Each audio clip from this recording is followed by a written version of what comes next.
Letter 27. So you're giving me advice, are you, you say? Have you already given yourself advice, then?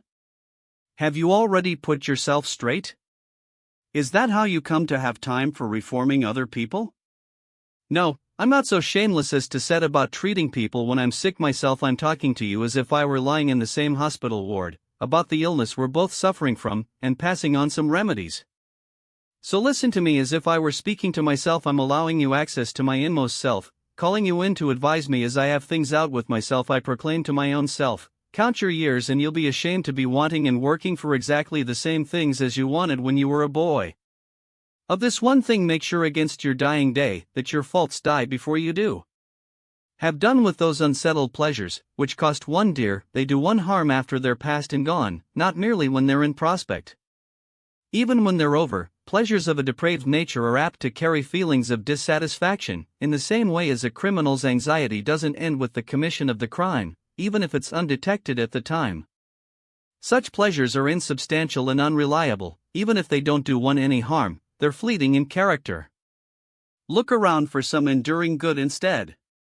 And nothing answers this description except what the spirit discovers for itself within itself. A good character is the only guarantee of everlasting, carefree happiness. Even if some obstacle to this comes on the scene, its appearance is only to be compared to that of clouds which drift in front of the sun without ever defeating its light. How soon will you be fortunate enough to attain to this happiness? Well, you haven't been dragging your steps up till now, but your pace could be increased. There's a lot of work remaining to be done, and if you want to be successful you must devote all your waking hours and all your efforts to the task personally.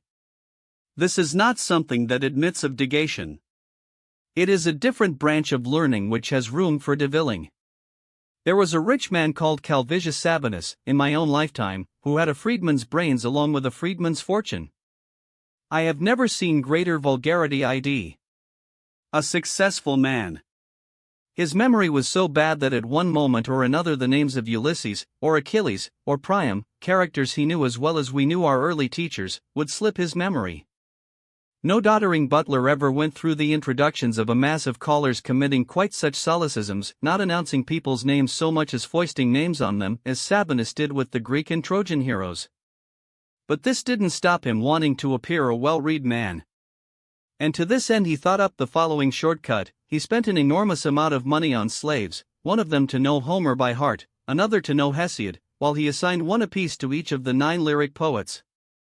That the cost was enormous is hardly surprising. Not having found what he wanted in the market, he had them made to order.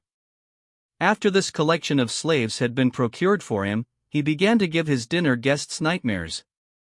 He would have these fellows at his elbow so that he could continually be turning to them for quotations from these poets which he might repeat to the company, and then, it happened frequently, he would break down halfway through a word.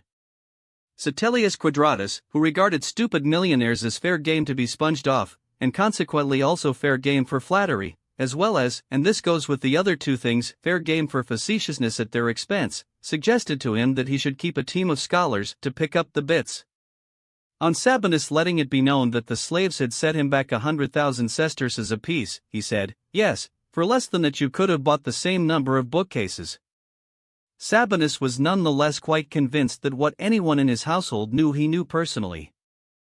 It was Setelius, again, who started urging Sabinus, a pale and skinny individual whose health was poor, to take up wrestling. When Sabinus retorted, "How can I possibly do that?" "It's as much as I can do to stay alive," Setelius answered. "Now please, don't say that. Look how many slaves you've got in perfect physical condition. A sound mind can neither be bought nor borrowed. And if it were for sale, I doubt whether it would FMD a buyer. And yet unsound ones are being purchased every day. But let me pay you what I owe you and say goodbye." Poverty brought into accord with the law of nature is wealth. Epicurus is constantly saying this in one way or another. But something that can never be learned too thoroughly can never be said too often. With some people you only need to point to a remedy, others need to have it rammed into them. Thank you.